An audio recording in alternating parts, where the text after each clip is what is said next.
Hoy es día 7 de julio del 2026. El evangelio de hoy es de Mateo capítulo 9, del 32 al 38. En aquel tiempo llevaron ante Jesús a un hombre mudo que estaba poseído por el demonio. Jesús expulsó al demonio y el mudo habló. La multitud maravillada decía: nunca se había visto nada semejante en Israel.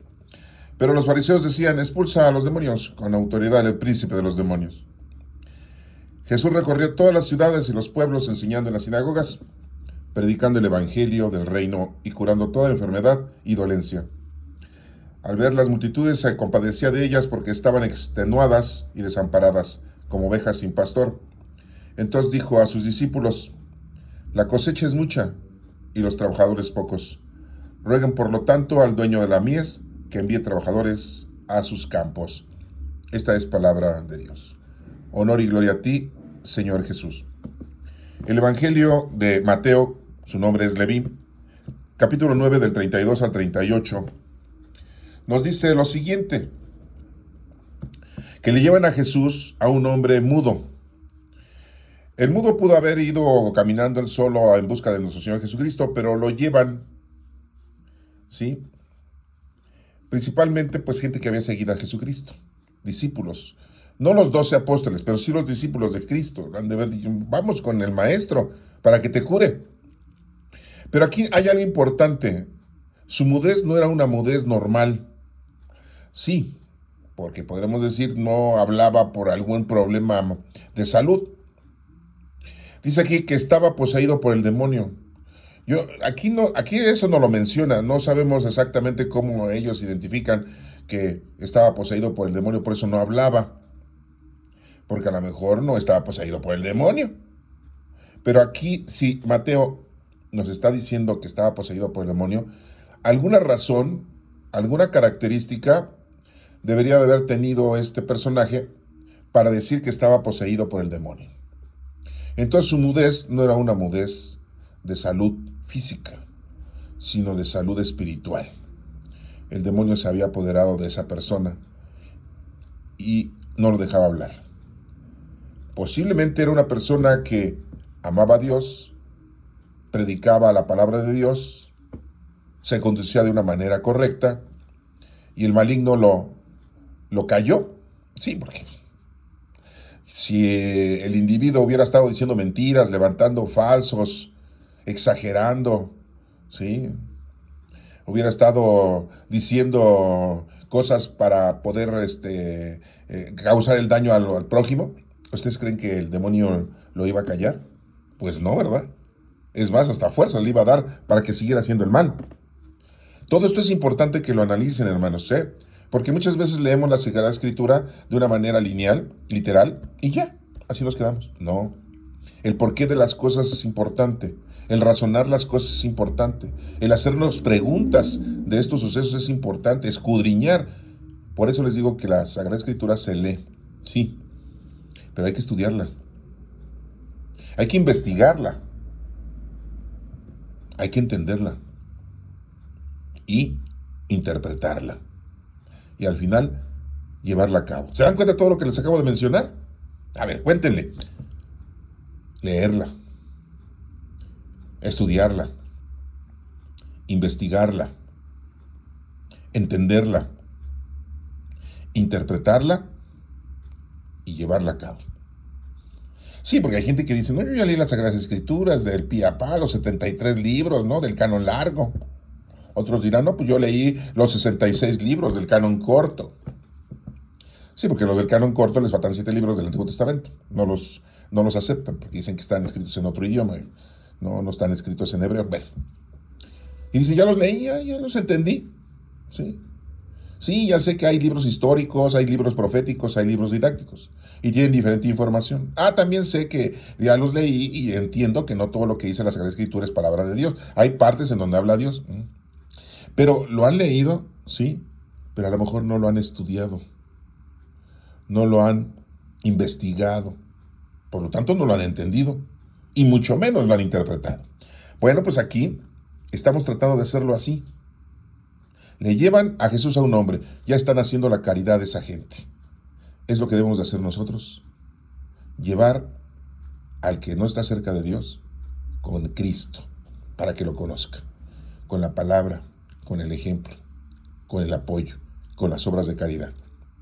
Un hombre mudo, no, en este caso, en nuestra actualidad, hay gente que no predica a Dios, que no predica la doctrina, pues predica su vida, habla de lo mundano, terrenal y material, pero no de Dios. Esa persona está muda ante las cosas de Dios. Dice aquí que estaba poseído por el demonio. ¿Sí? Muchas veces nosotros, ¿sí?, caemos en el enredo del maligno. Acuérdate que hay tres enemigos del alma. El mundo, que es todo lo que existe, todo lo que nos atrae. El demonio, que es un espíritu maligno que vaga por el mundo para la perdición de las almas. Y la carne. La carne es tu cuerpo, con tus 5 sentidos y tu sexualidad, que te orilla y te aleja del Señor.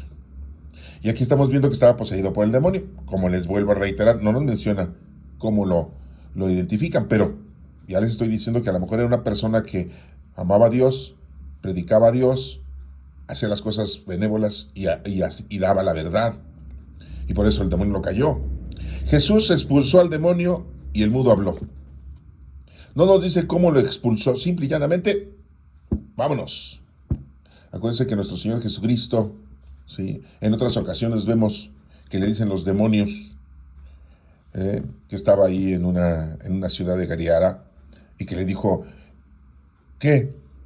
¿Por qué vienes hacia nosotros, Hijo de Dios? ¿Vienes a torturarnos antes del juicio? Si nos vas a sacar, déjanos meternos en esos cerdos, en la piara de esos cerdos, ¿no? Y dijo Jesús, sí. Y los cerdos se desbarrancaron, ¿no?, el precipicio para matarse, no aguantaron tener al demonio adentro. Se dan cuenta de que el maligno conoce perfectamente a Dios, conoce perfectamente a Jesucristo, y Jesucristo y Dios tienen el poder, ¿sí?, para eliminarlo. El maligno no tiene fuerza por sí solo, tiene que a fuerzas Dios permitírselo. Eso es algo importante que lo tengas. Por eso en la oración le decimos al Señor, no nos dejes caer en la tentación, porque la tentación la vamos a tener, y le pedimos a Él que no nos deje caer en la tentación y que nos libre del mal. El librarnos del mal no es librarnos de alguna persona, el librarnos del mal es del maligno. Eso lo decimos en la oración que le decimos vulgarmente el Padre Nuestro. ¿Si te habías dado cuenta de eso? Bueno, Jesús expulsó al demonio y el mudo habló. Aquí dice que la multitud maravillada decía, nunca se había visto nada semejante en Israel. Pues no. No tenemos nota de que algún profeta haya hecho una cosa de esa magnitud, al menos ahí en ese tiempo y al menos en Israel. Pero los fariseos decían, o sea, el Sanedrín, los jefes, los líderes religiosos, como hoy en día los pastores, los guías espirituales, los presbíteros, los sacerdotes. En aquel entonces, pues bueno, eran los judíos, tenían su Sanedrín, sus dirigentes. Los fariseos decían, expulsa al demonio o expulsa a los demonios por autoridad del príncipe de los demonios. O sea, el demonio va a expulsarse a sí mismo, ¿no? Se va a agarrar de la camiseta y dice, sácate, lárgate de aquí. Él solo, ¿no? Él le va a decir a los otros, el demonio principal va a decir a los otros demonios, sálganse, adiós, que les vaya bien. Pues no. ¿Se dan cuenta cómo los fariseos dicen estupideces? Pues hoy en día también pasa lo mismo. Muchas veces nosotros razonamos las cosas equivocadamente de la palabra de Dios y de la doctrina de Cristo. ¿Por qué? Porque nada más la leen, si acaso han leído. Y si no, nada más lo que han escuchado. Porque desafortunadamente, nosotros, los seguidores de Dios, los seguidores de Cristo, los seguidores del Espíritu Santo, católicos y no católicos, pero que somos cristianos, no estudiamos la palabra de Dios, no la investigamos.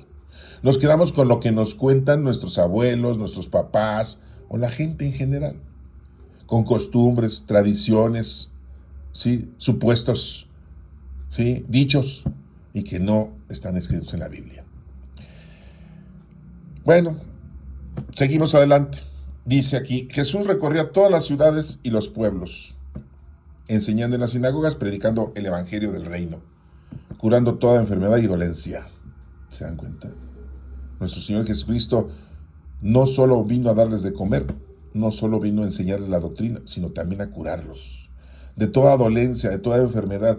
Una de las enfermedades muy difíciles era la lepra. ¿Se acuerdan? Que resucitó a su amigo Simón el leproso, que le decía vulgarmente Lázaro. Porque Lázaro no es nombre, es un apodo. Lo resucitó porque había muerto de lepra. Hay mucha gente que se moría de lepra. Sí. Una de tantas enfermedades. Pero había muchos paralíticos. No sabemos por qué la parálisis en mucha gente existía en ese entonces.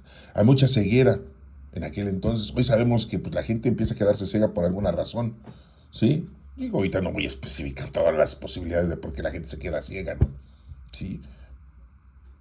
Y la gente no hablaba, había mudos, ¿sí? Había sordos, ¿sí? Y dirán ustedes, pues antes no usaban audífonos, ¿por qué se quedaban sordos? Antes no había bocinas para que se quedaran sordos, ¿sí? Pero esas enfermedades existían en aquel entonces. La medicina en aquel entonces pues, era muy rudimentaria, ¿no? En aquel entonces, pues sabemos que Lucas, uno de los evangelistas que tenemos hoy en día, griego, era médico de aquel entonces. Hoy cualquier mamá de la casa sabe más en medicina que Lucas. Pero hoy sabemos que Lucas lo tomamos como un historiador porque nos dejó el Evangelio de Lucas y también los Hechos de los Apóstoles. Dos libritos muy importantes. Él se investigó, estudió y anotó y escribió el Evangelio de Lucas y los Hechos de los Apóstoles. Se informó de los apóstoles y se informó de nuestra Santísima Madre María. ¿Sí? Y conoció a Pablo también, ¿no? Aunque Pablo no conoció a nuestro Señor Jesucristo, pero él también se informó de parte de Simón Pedro, de Andrés, de Juan, de Santiago. Bueno, es otro asunto. Jesús recorría todas las ciudades y los pueblos enseñando en las sinagogas. Entraba a las sinagogas a predicar, ¿eh? No solamente andaba afuera, ¿eh? El Evangelio del Reino, ¿sí? O sea, el Evangelio del Reino es el Espíritu Santo. Ya reina en nosotros el Espíritu Santo, la venida del Espíritu Santo. ¿Se acuerdan que les decía a sus discípulos, no se vayan, permanezcan reunidos, porque mi Padre Dios les va a mandar el Espíritu? Cuando ascendió al cielo, 40 días después de su resurrección, les dijo a sus discípulos que se permanecieran unidos. Y todos aquellos que estaban bautizados con agua, todos aquellos que habían reconciliado con Dios y habían aceptado a nuestro Señor Jesucristo como el Hijo de Dios y habían aceptado el Evangelio, el Espíritu Santo se presentaba en ellos de una manera muy divina.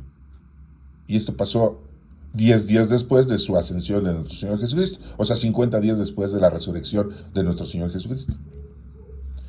El Espíritu Santo llegó a todo el mundo, a todos, y hoy todo el mundo lo tenemos.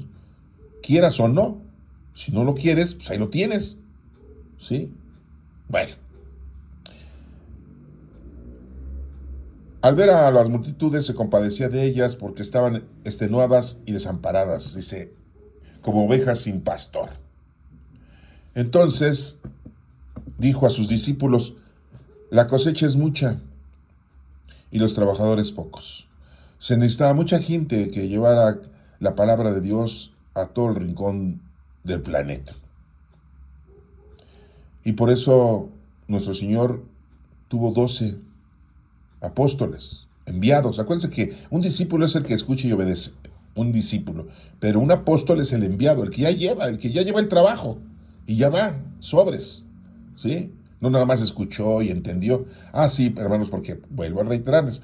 Como dijimos hace un momento, puedes leer la Sagrada Escritura, puedes estudiarla, puedes investigarla, puedes entenderla, puedes interpretarla. Y ahí te quedas con eso. Dices, no, ya, qué bonito, qué bonito. Qué bonito es lo bonito. No, pues es que hay que llevarla a los demás. Ya entendiste las 5 partes, que eso es ser un discípulo, bueno, pues hay que llevarla a la sexta, que es ser enviado del Señor a los demás. Hay que compartir lo que tú acabas de tener a los demás. Y principalmente ayudándolos, ¿no? En sus necesidades. Por eso es que aquí dice, la cosecha es mucha y los trabajadores pocos. Rueguen, por lo tanto, al dueño de la mies. ¿Quién es el dueño de la mies? Pues Dios. Hay que comunicarnos con pedirle a Dios que envíe trabajadores a sus campos. Y es lo que muchas veces nos piden nuestros sacerdotes. pidan por las vocaciones sacerdotales, que pidamos a Dios para que mucha gente se dedique en ese ministerio, ¿no? Sí, sacerdotal, ese sacramento, ¿no? De la orden sacerdotal. Pero si no es así, que muchos, así como ahorita que estamos aprendiendo, conociendo, amando y sirviendo a Dios, pues que haya más gente para que esto se le comunique a otras personas y a otras personas. Lo hemos visto nosotros aquí en los medios de comunicación, estas aplicaciones de YouTube y en unas otras, en donde hay personas que están predicando la palabra de Dios. ¿Sí? Sin ningún interés, ¿eh? Ah, sí, porque hay mucha gente que la está predicando con un interés. ¿Sí? Que se suscriban, que le den like, para que cuando tengan muchos suscriptores y todo, les llegue una dominación económica, ¿no? Una remuneración económica a su persona. Pero hay mucha gente que está predicando y que estaba, pues, anunciando la palabra de Dios, ¿no? Sin necesidad de pedir nada a cambio. ¿Sí? Sí, yo sé que hay algunos sacerdotes que les piden a ustedes que los apoyen económicamente para poder estarles mandando, digamos, la misa por una aplicación de internet, ¿sí? Diaria o dominical, ¿sí? Acuérdense que desafortunadamente todo se maneja con dinero, pero habemos algunos que no pedimos que nos apoyen económicamente, ni tampoco que sean suscriptores, ni tampoco con likes. Con que ustedes escuchen esto, lo entiendan y lo transmitan a los demás es que más suficiente. Porque la paga no la vamos a recibir aquí, la paga la vamos a recibir allá con nuestro Padre Dios. Porque es nuestro trabajo, hermanos. ¿Sí? Acuérdense que Jesucristo dijo amar a Dios sobre todas las cosas y a tu prójimo como a ti mismo. Hay que hacer obras de caridad corporales y espirituales al prójimo. Sí, ahí se encierra toda la ley de los profetas, dice nuestro Señor Jesucristo. Bueno, hermanos, espero que esto te sirva y que si hay algo que todavía, pues puedes volverlo a leer, pero pida al Espíritu Santo que te ilumine. Que Dios te bendiga.